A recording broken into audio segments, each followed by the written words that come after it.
السلام علیکم dear friends, welcome to the channel جو کہ ہے ایپیسوڈک ناول سٹوریز۔ ناول کا نام ہے دا فار ایور، ہمیشہ، جس کو لکھا ہے سپنا گل نے اور اس کی قسط نمبر ہے 17۔ حیا نے یہ میسج پڑھا اور اپنا سر تھام کر رونے لگی۔ اب کیا ہوا؟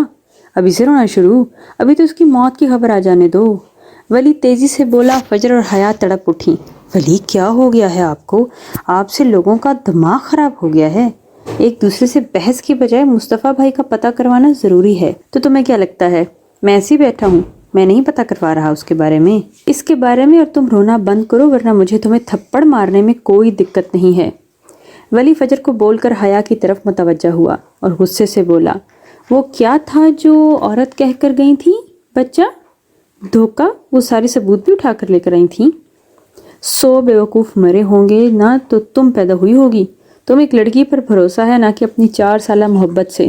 تمہیں ایک کاغذ پر یقین اور ایک اجنبی لڑکی کی زبان پر یقین ہے، لیکن ایک خوبصورت ڈیپ اوشن آنکھوں سے نہیں، اس کی محبت سے نہیں، اس کے بھروسے سے نہیں۔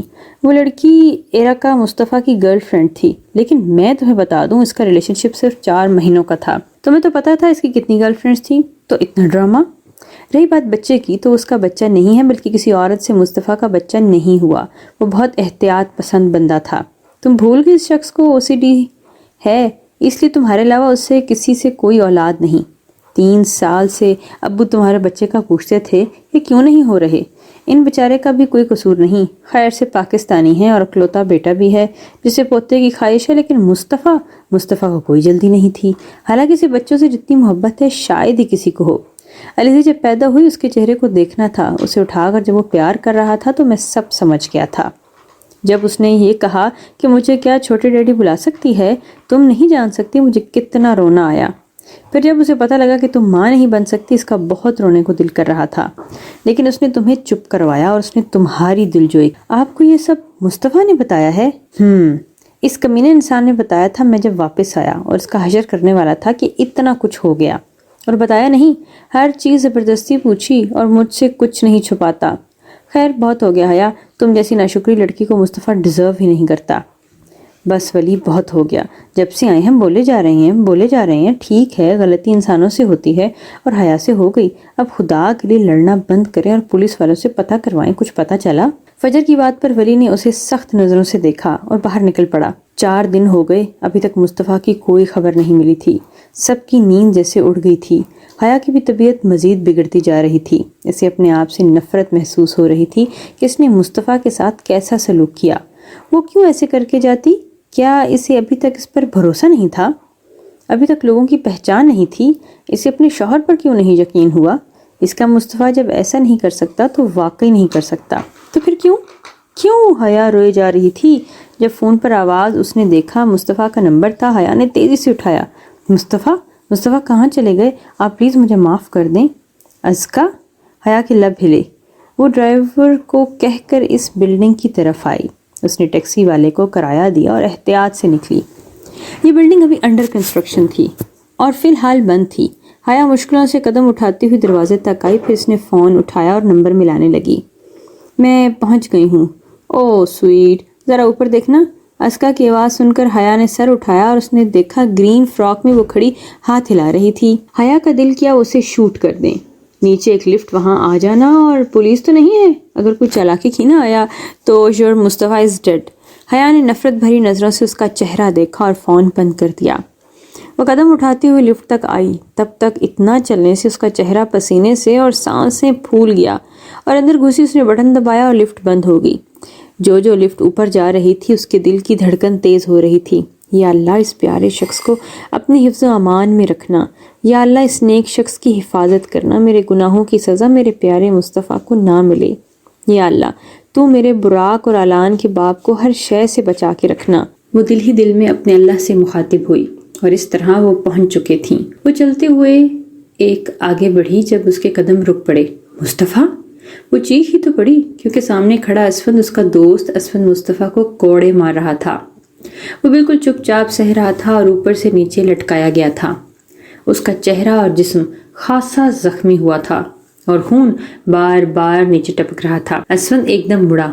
او the lady has